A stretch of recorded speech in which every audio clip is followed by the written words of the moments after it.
आइए आज मैं हूँ आपको कांशी के कुछ घरेलू उपाय जिसको करके आप खांसी से राहत पा सकते हैं। तो ये रहे कुछ उपाय। 1. शहद हनी।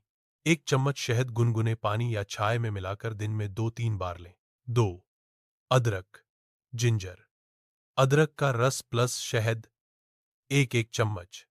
अदरक की चाय। अदरक गले की सूजन कम करता है और खांसी रोकने में मदद करता है। 3. काली मिर्च प्लस शहद। काली मिर्च का पाउडर प्लस शहद मिलाकर दिन में 1-2 बार लें। सूखी खांसी में अच्छा फायदा करता है। 4.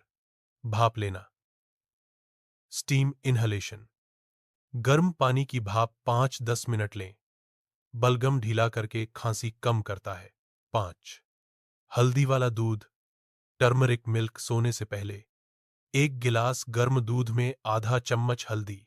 सूजन और खांसी दोनों में लाभकारी। ल्यौक 6. तुलसी की चाय। काढ़ा तुलसी, अदरक, काली मिर्च और लौंग उबालकर पिए। गले की खराश और खांसी में आराम देता है। 7. नमक के गुनगुने पानी से गरारे गले की सूजन और जलन को शांत करता है। दिन में 2-3 बार कर सकते हैं।